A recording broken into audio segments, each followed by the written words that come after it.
Cumprimento os amados irmãos e as amadas irmãs do Facebook, do Instagram, do YouTube e da AD Jerusalém.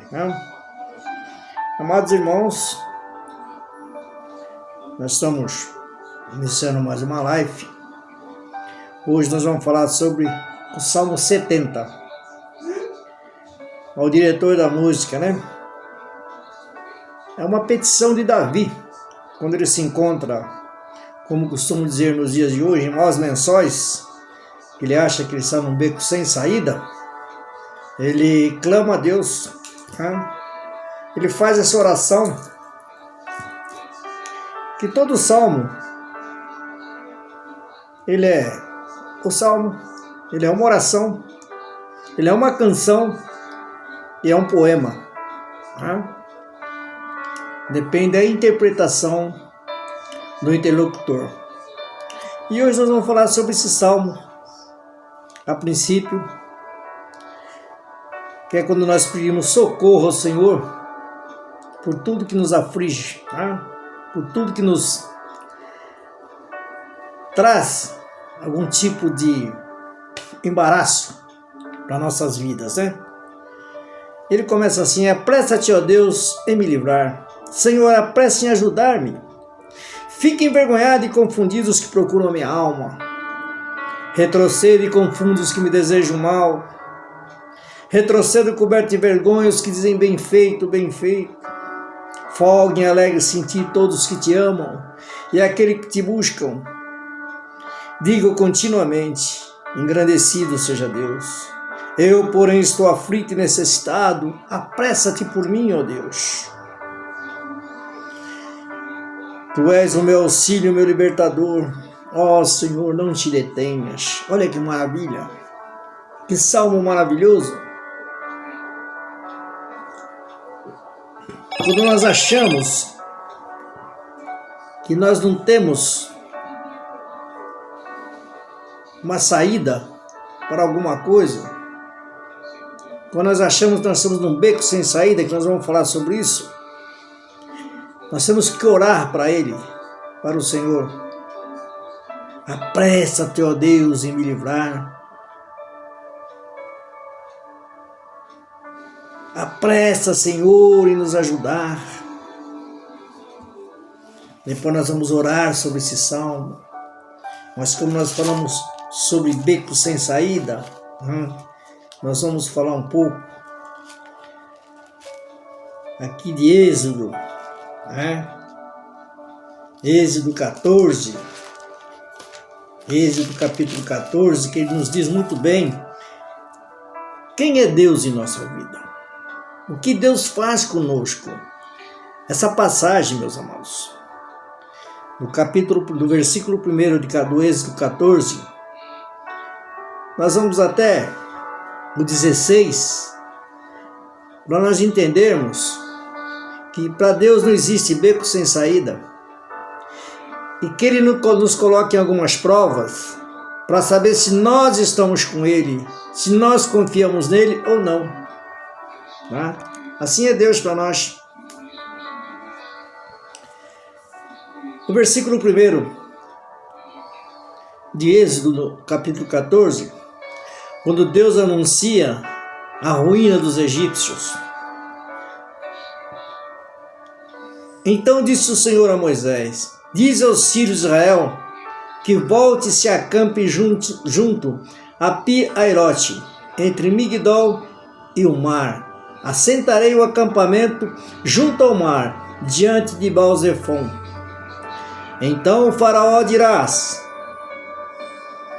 dos filhos de Israel estão desorientados na terra, e o deserto os encerrou, o deserto acabou com eles. E Deus diz: endurecerei o coração de Faraó para que os persiga, mas serei glorificado em Faraó e em todo o seu exército, e saberão os egípcios que eu sou o Senhor. E eles assim o fizeram. Sendo, pois, anunciado ao rei do Egito que o povo fugia, mudou-se o seu coração e de seus oficiais contra o povo e disseram: que foi que fizemos deixando ir Israel para que não nos sirvas mais? Assim aprontou o faraó o seu carro e tomou consigo o seu povo. Tomou também 600 carros escolhidos e todos os carros do Egito e capitães sobre todos eles. Foi um grande exército. O Senhor endureceu o coração de Faraó, rei do Egito, para que perseguisse os filhos de Israel que estavam marchando afoitamente, acelerado. Perseguiram-nos os egípcios, todos os cavalos e carros de Faraó e seus cavaleiros e seu exército, e o alcançaram acampado junto ao mar, perto de Pi-Airote, diante de Baal-Zefon. Olha só.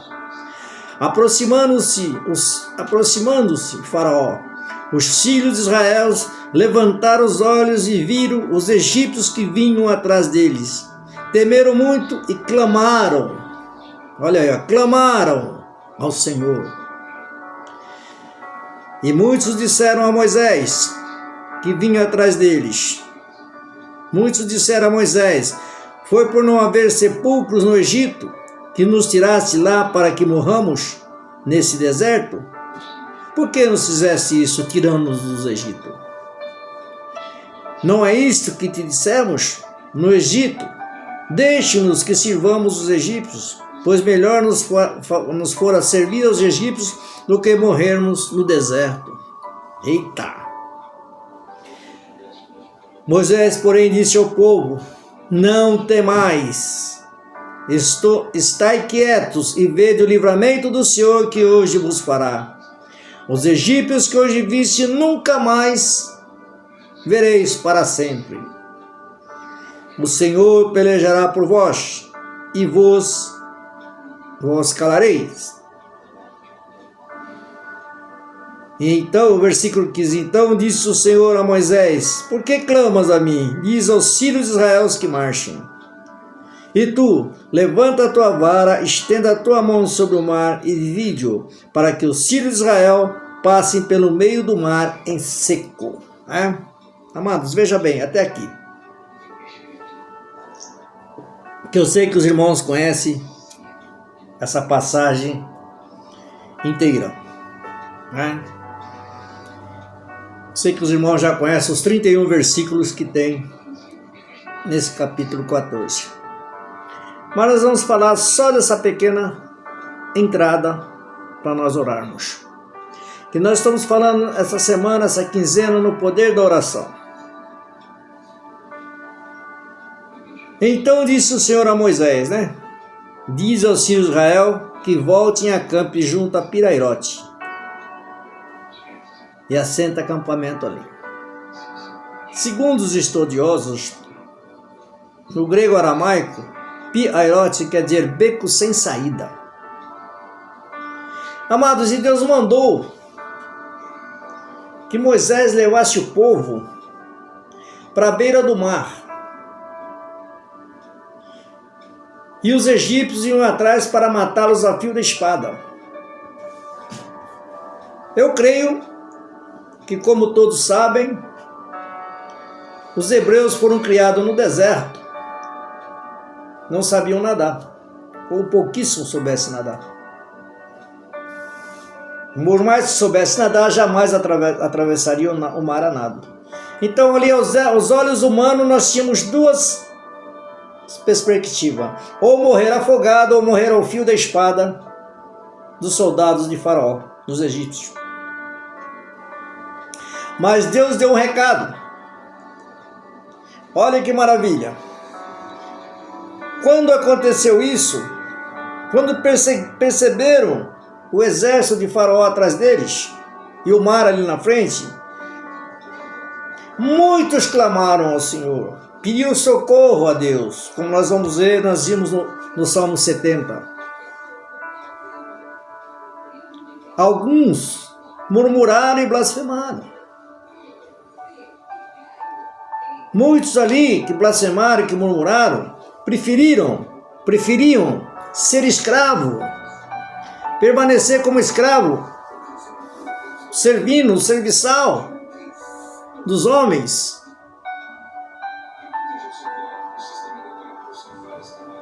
Mas para Deus, amados, não tem beco sem saída. Aqui no versículo 12, Quando Moisés diz, aliás, no versículo 12, quando o povo murmura, no 13, Moisés diz, Deus diz através da boca de Moisés: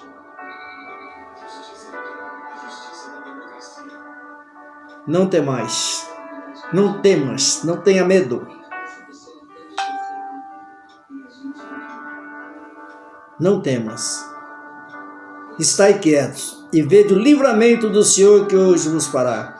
Os egípcios que hoje viste, nunca mais vereis para sempre. Amados, o que representa os egípcios para nós hoje, amados?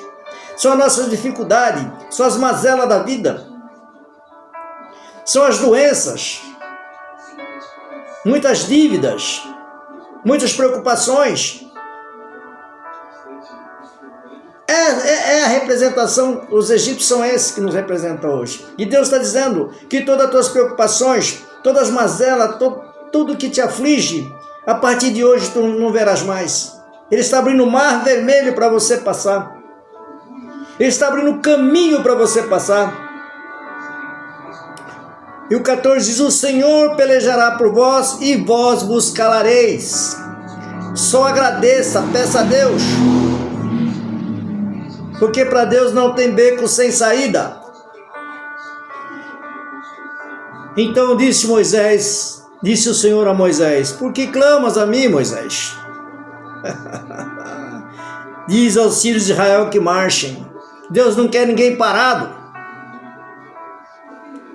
Deus não quer ninguém parado. Deus quer que você vá em busca da tua bênção, vá em busca da tua saúde, em busca da tua vitória, em busca da tua coroa, do teu galardão que está nas mãos de Deus. Mas você tem que buscar. E ele diz para Moisés: e tu levanta a tua vara, estende as tuas mãos sobre o mar e divide-o, para que os filhos de Israel passem pelo meio do mar em seco. Ele está dizendo para você: levante o teu cajado, levante a tua vara e abra o caminho para você passar. Porque para Deus não tem beco sem saída. Não importa o tamanho do gigante que está lá fora, não importa o tamanho do problema, maior está dentro de nós, maior está dentro do nosso coração, que é o Espírito Santo de Deus. Então para Deus não tem beco sem saída. Por isso que Ele nos diz: siga em frente, não se preocupe. Se você deixar Deus no controle, nada vai te segurar. Nós temos que ser, amado, como a água do riacho.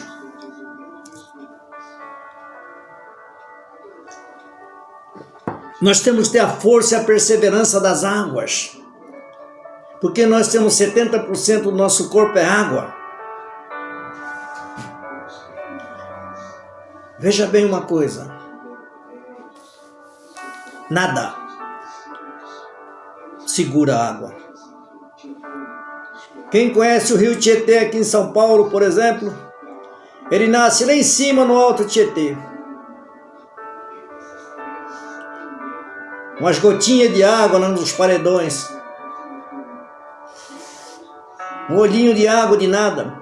Mas ele vai se juntando, vai fortalecendo, vai se juntando, fortalecendo. Passa aqui em São Paulo um grande rio. Quando chega aqui para baixo, quando chega ali do lado de Buritama, por exemplo, de Ribeirão Preto, de Franca, ali em Franca, esse mesmo Tietê você não enxerga o outro lado da margem. Ele se torna um mar. As gotinhas de água que nascem aqui em cima vai se fortalecendo.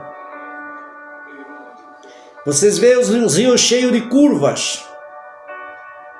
Porque sempre que o rio encontra um obstáculo, ele pode voltar até em cima fazer a volta e descer. Se ele não puder transpor aquele obstáculo, ele dá a volta, mas ele continua o caminho dele, até chegar a desaguar no mar, onde é o fim dele. E nós, como cristãos, qual é o nosso caminho, qual é o nosso destino? É o reino da glória.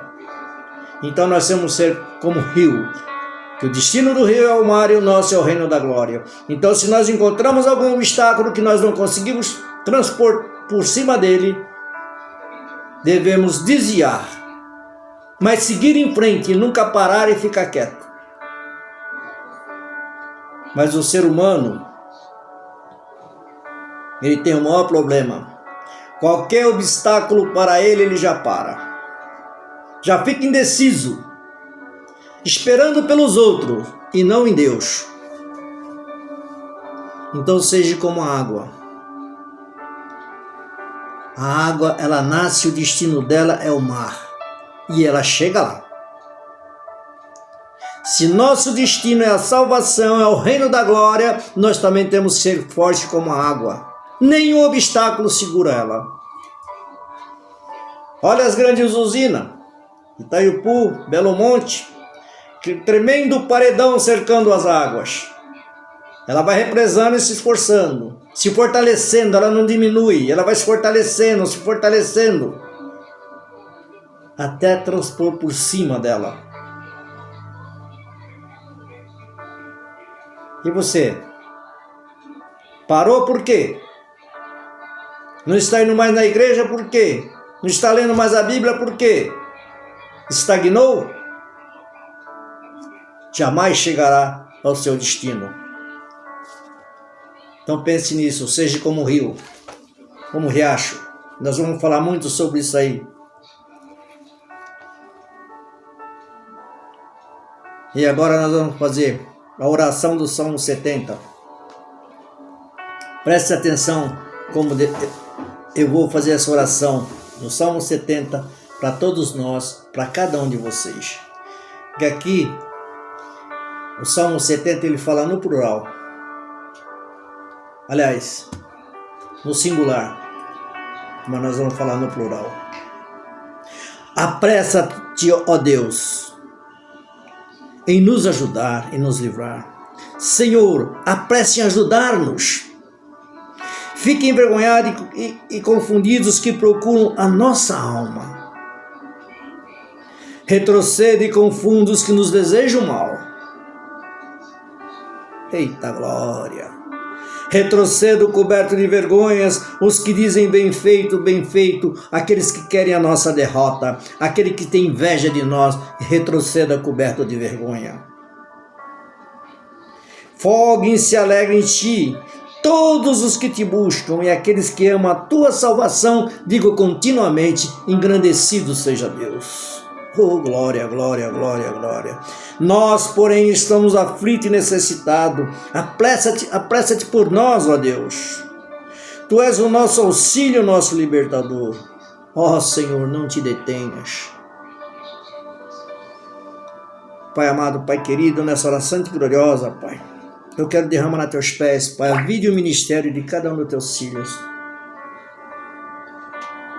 Das tuas filhas, Pai. Das pessoas que estão nos assistindo, que estão nos acompanhando agora ao vivo, aqueles que verão mais tarde a gravação. O Senhor entra no coração dessas pessoas, Pai. Dê a liberdade a eles, Pai. Venha livrá-los, Pai, de todos os egípcios, Pai. Venha livrá-los, Pai, de toda doença, Pai. Que caia por terra agora, Pai. Todo espírito maligno, todo espírito de doença, Pai. Todo espírito de malignidade, todo espírito caído, que caia por terra toda obra de macumbaria, de feitiçaria, de bruxaria, que caia por terra toda oração contrária, que caia por terra toda inveja, toda calúnia, toda defamação, que caia por terra todo espírito de doença, o espírito de contenda, o espírito de discórdia, que caia por terra o espírito da miséria, que caia por terra o espírito da dúvida. Entra com providência na vida dessas pessoas. Abençoe o teu filho, a tua filha que está nos acompanhando ao vivo.